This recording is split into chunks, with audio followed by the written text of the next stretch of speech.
Assalamualaikum warahmatullahi wabarakatuh.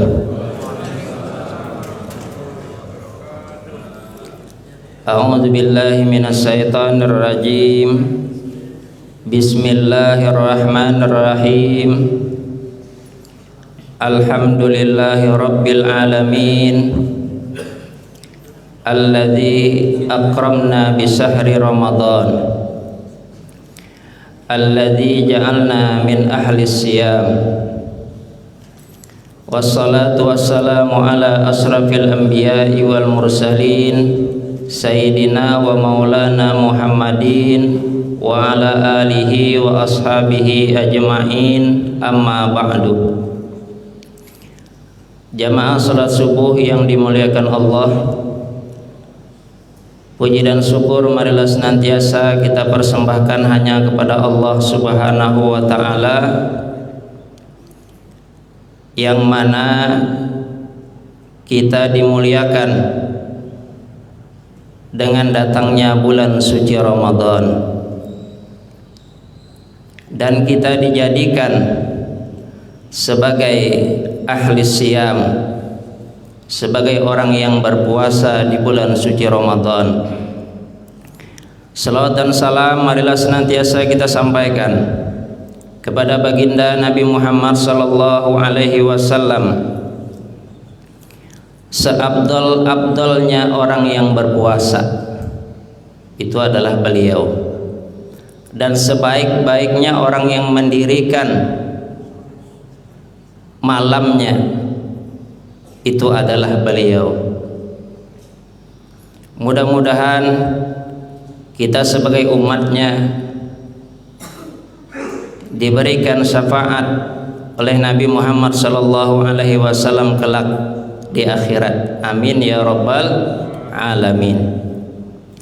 Jamaah sekalian yang dimuliakan Allah, kita sudah memasuki puasa yang kedua.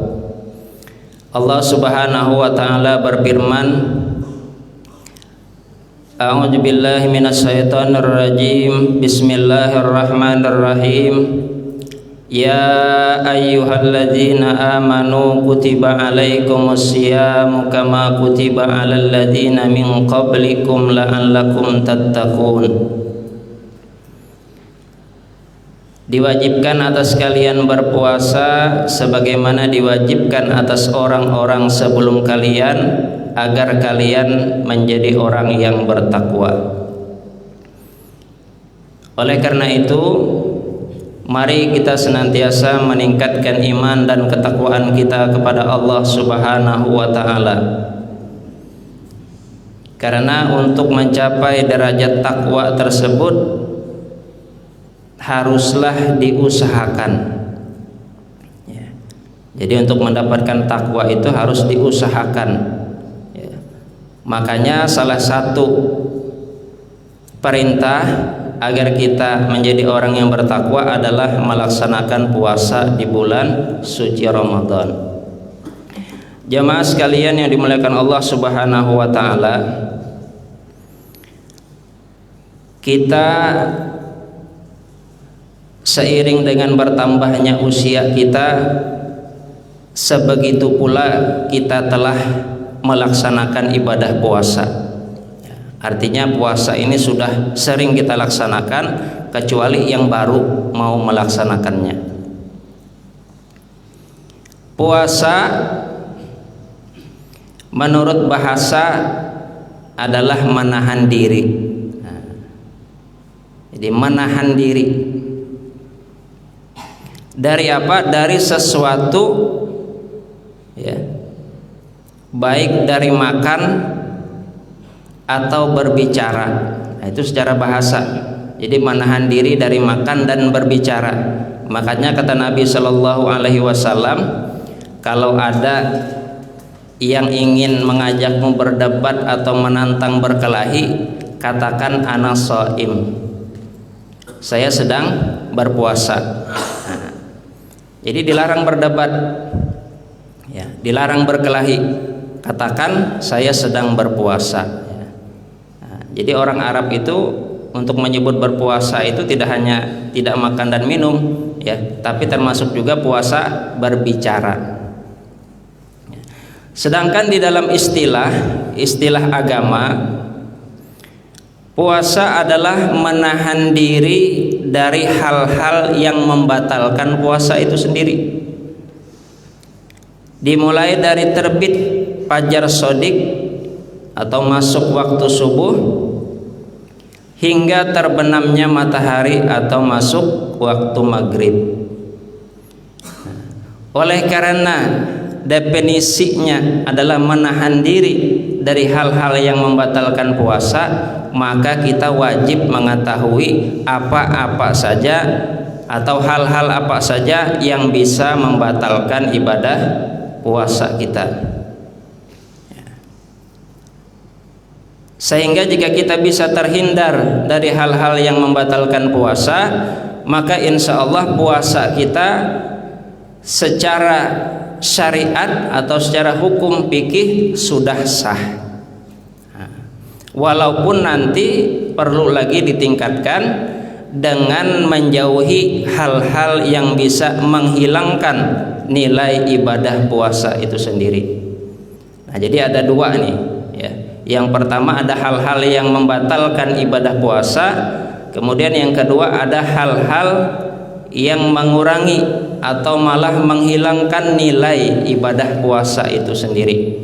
Nah, sehingga walaupun puasanya sah secara hukum, tapi nilainya nol, bisa jadi, ya. Nah, maka kita pada kesempatan ini akan menyampaikan hal-hal yang membatalkan puasa.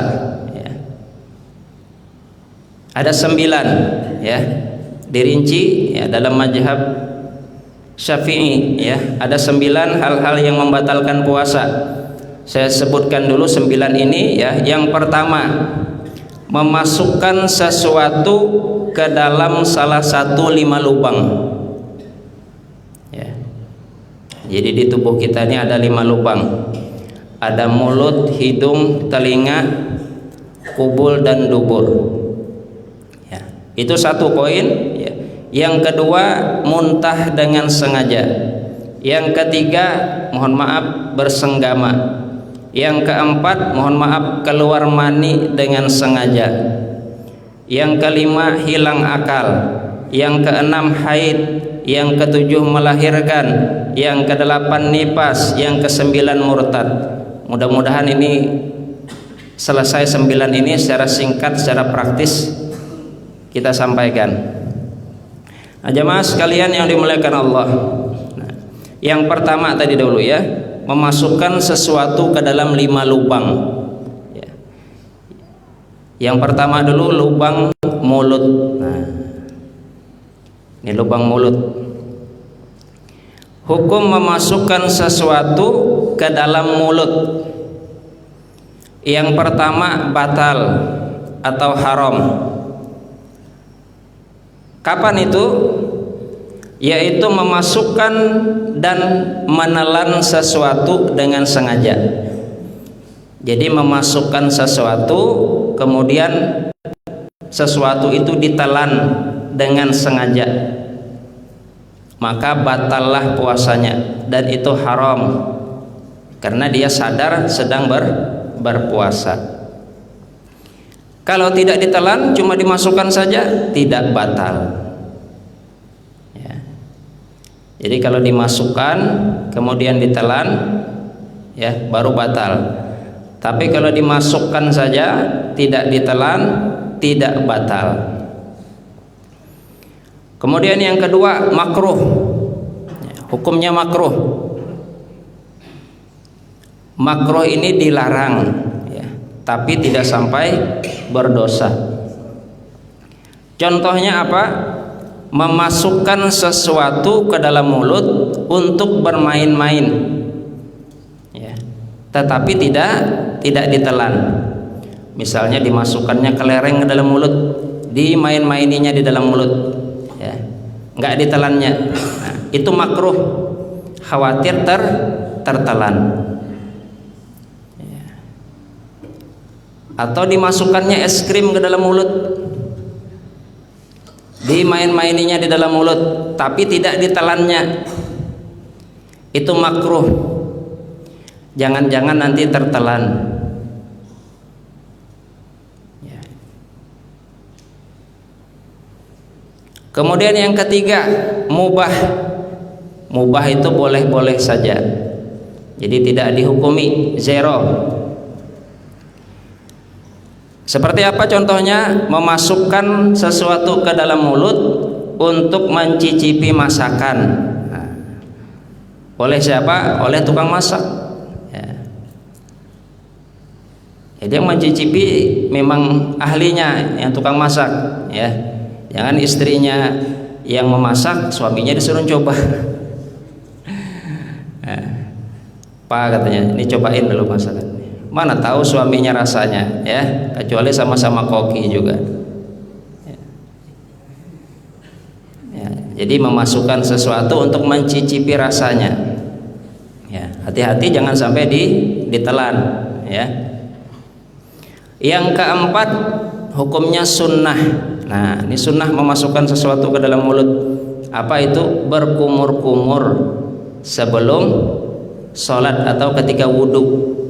Kita disunnahkan. Jadi sunnah wudhu itu walaupun bulan puasa tetap dilaksanakan. Nah, ya. Tapi jangan sampai airnya ditelan, ya. Artinya dibuang, betul-betul dibuang. Nah, jamaah sekalian yang dimuliakan Allah Subhanahu wa taala. Nah, sekarang hukum menelan ludah. Kita ini ada semua punya ludah, ya. Hukum menelan ludah itu tidak membatalkan puasa dengan syarat-syarat tertentu. Nah, ada 3 syaratnya supaya ludah kita itu yang ada di dalam mulut itu tidak membatalkan puasa. Yang pertama, ini syaratnya syarat kumulatif namanya, harus ada syarat ini. Ya, 3-tiganya ini harus ada. Yang pertama, ya, ludah itu ludah kita sendiri. Ya. Iya, ini harus ludah kita sendiri. Ya. Bagaimana mungkin ludah orang ada dalam mulut kita, kan? Ya. Tapi bisa jadi, ya. Mohon maaf. Ini yang sering nonton film Korea. Ya, nah, suami istri berciuman, berpindah ludah, mohon maaf. Nah, itu bisa membatalkan puasa, ya, kalau berpindah ludah. Ya, tapi kalau ludah kita sendiri, ya, itu tidak membatalkan puasa. Yang kedua, ludah itu tidak bercampur dengan sesuatu yang lain. Nah, makanya tadi hati-hati es krim tadi. Es krim tadi hati-hati. Asal ludah itu tidak bercampur dengan sesuatu yang lain, tidak membatalkan puasa. Jadi tadi habis main-main es krim tadi di dalam mulut, ya. Nah, cepat dibuang, langsung kumur-kumur sampai bersih. Nah, sudah kumur-kumur sampai bersih, sudah aman untuk ditelan. Ya. Tapi kalau masih ada es krimnya tadi, ya, belum berkumur-kumur, walaupun sudah dibuang es krimnya, ya, tapi belum berkumur-kumur, nah itu bercampur dengan ludah, belum bersih lagi, belum dibersihkan lagi es krimnya tadi, sehingga ketika ditelan itu masih berasa. Nah, ya. Jadi yang kedua syaratnya tidak bercampur dengan sesuatu yang lain. Kemudian yang ketiga syaratnya, ini syarat kumulatif, ludah masih berada di dalam mulut kita sendiri. Nah, ludah tadi masih berada di dalam mulut kita sendiri. Mohon maaf, ya. Nah, karena masalah fikih itu harus dijelaskan secara detail, ya. Nah, jadi ludah ini masih berada dalam mulut kita sendiri. Misalnya ludah ini terkeluar sedikit dari mulut kita, ini terkeluar, apa bahasanya itu? Air liur ke apa? Ya. Diisapnya lagi, nah, ya, habis diisapnya lagi ditelannya batal ya. Atau ludah kita sendiri tadi kita kumpulkan nih ludah kita banyak-banyak ya. Kemudian kita ludahkan ke dalam gelas, kita masukkan dalam kulkas. Ya. Siang-siang ya agak kerongkongan agak kering kita minumlah. Nah ini jorok sekali ya kalau sampai terjadi ya. Ya. Kan ludah kita sendiri tuh ya. Nah, akhirnya kita telan batal puasanya. Kenapa? Karena sudah keluar dari mulut kita. Nah, sudah keluar dari mulut kita. Nah, jadi tadi hukum menelan ludah ya itu tidak membatalkan puasa ya jika terpenuhi 3 syarat tadi ya. Yang pertama, ludah itu ludah kita sendiri. Yang kedua, tidak bercampur dengan sesuatu yang lain. Yang ketiga, ludah itu masih berada di dalam mulut kita sendiri ya. Nah itu perkara mulut.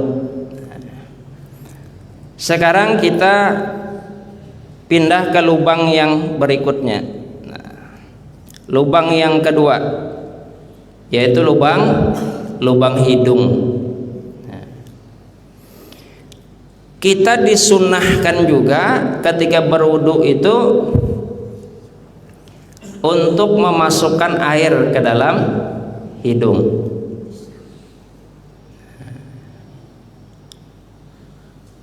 Apa istilahnya itu? Intiskop. Nah, itu memasukkan air ke dalam hidung ya. Nah, batasannya apa? Ya. Batasannya jangan sampai melewati batas yang itu membuat kita kepanasan. Nah, kepanasan atau sakit ya, pas masuk di hidung sini sakit. Ya. Kalau lewat itu ya sampai sakit hidung kita menghisapnya maka batal. Ya. Tapi kalau tidak sampai ya tidak batal puasa kita. Ya. Ya. Biasanya hanya sebatas masuknya jari ketika membersihkan lubang hidung kita. Nah, kalau lebih dari itu ya khawatir nanti membatalkan ibadah puasa. Kemudian lubang yang ketiga telinga pun sama ya, ada batasannya ya. Kalau kita pakai korek telinga ya, kemudian sampai batas yang bisa membuat kita gatal ya, gatal dikorek itu gatal ya, atau bisa bikin batuk ya karena dikorek itu ya. Nah itu bisa membatalkan puasa ya. Makanya biasanya sebatas masuknya jari kelingking.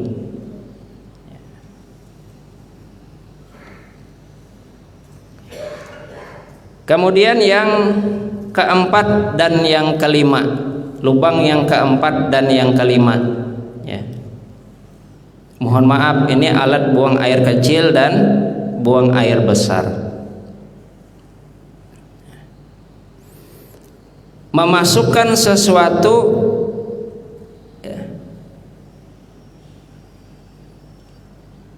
ke bagian depan ya, itu membatalkan puasa. Memasukkan suatu ke bagian depan itu membatalkan puasa. Ke lubang bagian depan itu membatalkan puasa. Ya.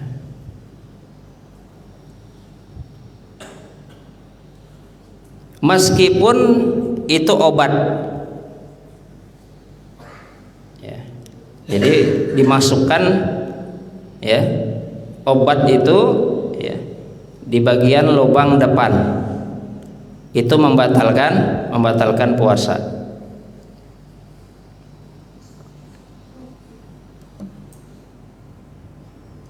Kemudian bagian belakang sama juga, ya. Kalau memasukkan obat di bagian belakang itu membatalkan puasa. Kalau memang sakit ya ada keringanan, tidak usah berpuasa, ya. Nah, kalau memang sakit, ya, kan ada obat yang dimasukkan lewat belakang. Kalau memang sakit tidak usah puasa, ya. Kenapa? Karena kalau berpuasa juga itu hukumnya batal. Nah, kemudian ketika kita bersuci, ya, bagian depan maupun bagian belakang, ya, itu yang dipakai, ya, adalah punggung jari, ya.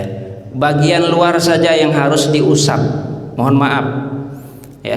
Kalau sampai jari tangan masuk batal puasanya, ya.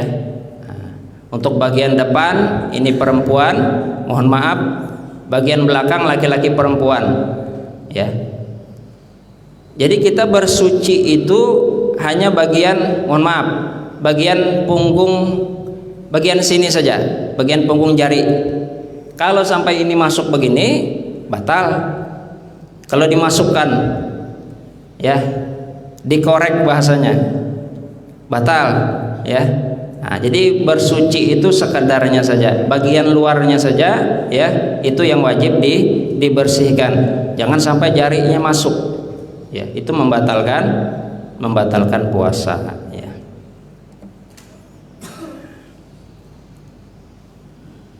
Nah, jadi ini sudah selesai untuk bagian yang pertama, yaitu memasukkan sesuatu ke dalam mulut.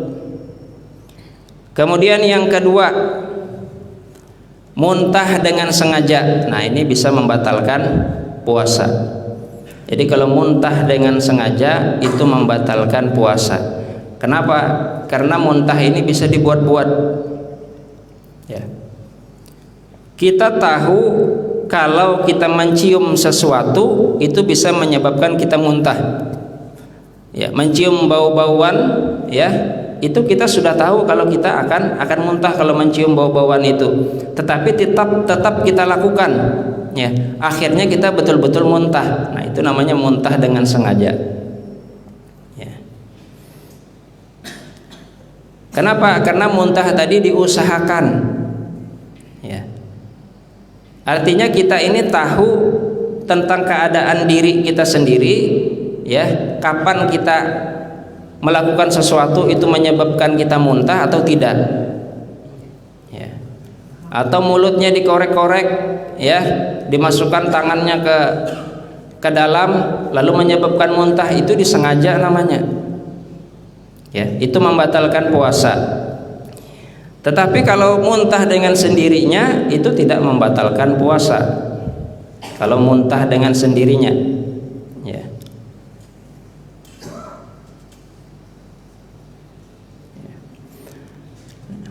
Jadi kalau muntah tadi, ya, yang tidak disengaja itu tidak membatalkan puasa, ya. Kalau muntahnya tidak sengaja itu tidak membatalkan puasa. Tetapinya ini, ya, yang penting, sesuatu muntahan itu hukumnya najis. Nah, karena itu berasal dari dalam perut, kita dikeluarkan, ya. Ya, benda yang di dalam perut kita itu najis, ya. Nah, keluarlah dia, keluar kan, ke mulut keluar, ya. Yang bisa membatalkan puasa apa? Ya, tadi belum sempat kumur-kumur, ya. Muntahan tadi tertelan, maka batallah puasanya. Nah, kecuali sempat, ya, tadi muntah langsung kumur-kumur, bersih mulutnya, ya, maka menelan ludah tadi tidak membatalkan puasa. Nah, tetapi ketika dia muntah tadi, ya, dia belum sempat kumur-kumur, ditelannya ludahnya, ya, padahal muntahan tadi itu barang najis, ya, maka batallah puasanya. Jadi kalau muntahnya tidak sengaja tidak membatalkan puasa, ya. Tetapi kalau menelan air ludah yang bercampur dengan muntahan itu membatalkan puasa.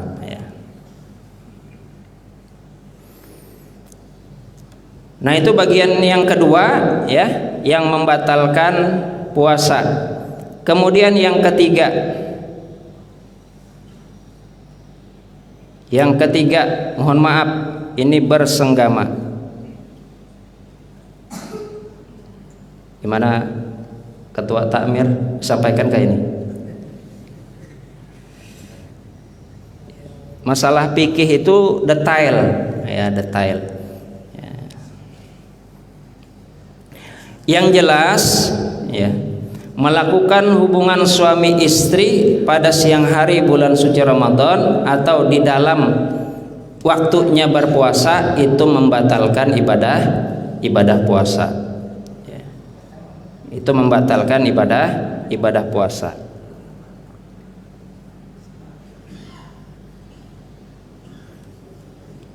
Baik itu sengaja maupun tidak sengaja. Adakah yang nggak sengaja?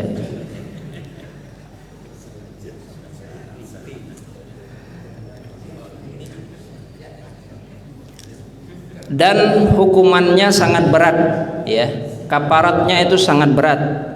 Yang pertama kata Nabi itu memerdekakan seorang budak. Tapi ini nggak ada lagi sepertinya ya. Yang kedua itu puasa 2 bulan berturut-turut. Yang ketiga memberi makan 60 orang fakir miskin. Satu orangnya 1 mud atau 6,7 on. Nah, kata para ulama ini harus berurutan. Ya. Mayoritas ulama mengatakan ini harus berurutan. Jadi dulu puasa 2 bulan berturut-turut. Kalau gagal baru pindah ke memberi makan 60 orang fakir miskin ya. Tapi katanya yang sebulan aja nggak sanggup katanya, apalagi yang bulan berturut-turut ya. Jadi satu hari gagal pulang lagi dari awal. Itu beratnya orang yang berhubungan suami istri di siang hari bulan suci Ramadan. Kemudian perkara yang keempat yang membatalkan ibadah puasa, mohon maaf, keluar mani dengan sengaja. Keluar mani dengan sengaja. Masalah keluar mani ini ada 3 perkara. Yang pertama, keluar mani karena bersenggama, hubungan suami istri tadi ya, maka itu membatalkan puasa, hukumnya haram, berdosa besar. Makanya tadi ada kafaratnya tadi ya, hukumnya haram, berdosa besar, wajib membayar kafarat tadi ya, wajib membayar kafarat bagi suami. Nah, bagi istri hanya qadha saja, qadha puasa ya. Jadi yang membayar kafarat tadi ya, yang puasa 2 bulan berturut-turut itu suami. Ibu-ibu aman, tapi jangan dilakukan ya. Yang berpuasa 2 bulan berturut-turut tadi yang dihukum itu suami. Kalau istri cuma mengqadha saja ya. Jadi si istri mengqadha 1 hari tadi ya, yang dia berhubungan suami istri batal puasa, suaminya 2 bulan berturut-turut.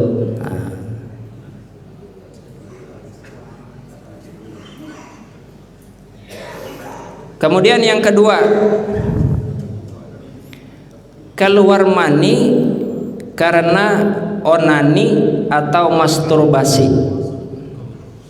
Keluar mani karena onani atau masturbasi, ini juga membatalkan puasa, hukumnya sama, haram hukumnya. Karena di siang hari bulan suci Ramadan disengaja ini ya, berdosa besar juga ya. tetapi tidak wajib kafarat, ya, karena yang wajib kafarat tadi berhubungan suami istri. Kalau ini dia tidak berhubungan suami istri, ya, tetapi dia melakukan onani atau masturbasi, hanya wajib mengqadha puasanya. Karena batal 1 hari tadi, ya, maka wajib mengqadha puasanya. Yang ketiga, keluar mani karena mimpi.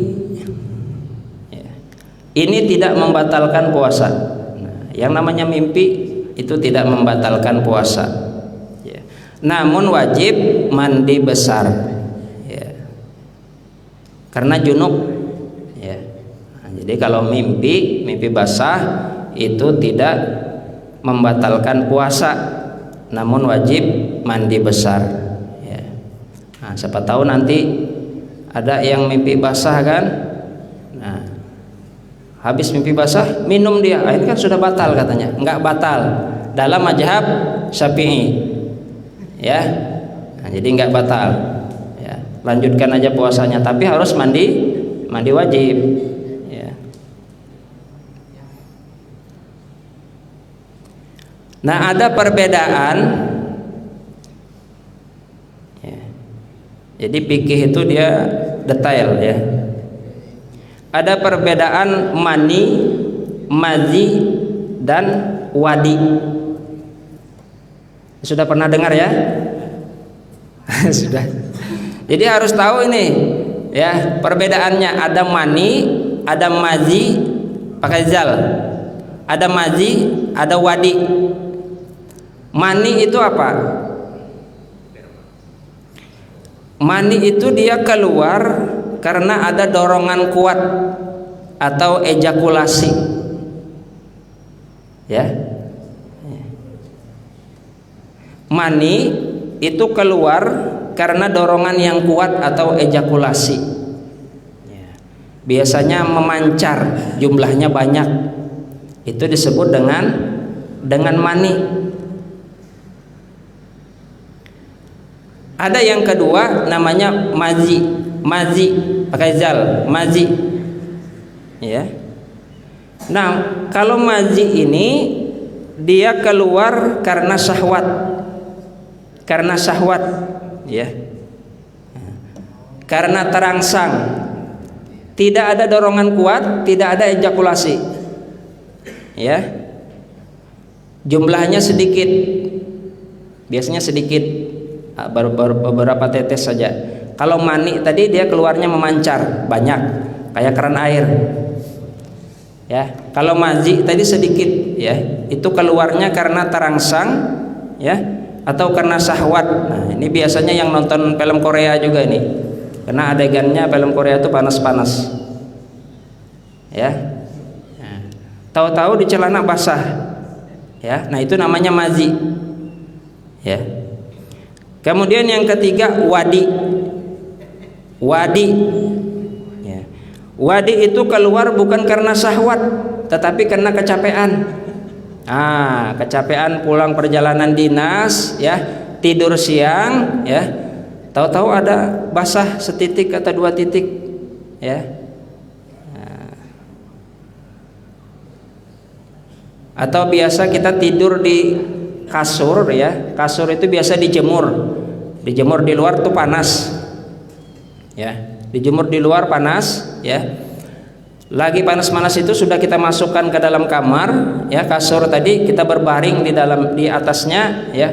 Tahu-tahu kita tidur, tahu-tahu bangun tidur basah, ya. Basah padahal tidak mimpi basah, ya. Basah padahal tidak mimpi basah, itu namanya wadi, ya. Nah, itu yang keempat, yaitu keluar mani dengan sengaja. Kemudian yang kelima ini hilang akal, ya, hilang akal, ya. Nah, kalau itu hilang akal itu karena gila, ya, yang namanya gila, baik sengaja maupun tidak sengaja, gila itu membatalkan puasa, ya. walaupun gilanya sebentar. Ya. Itu membatalkan puasa. Kalau mabuk dan pingsan, ya,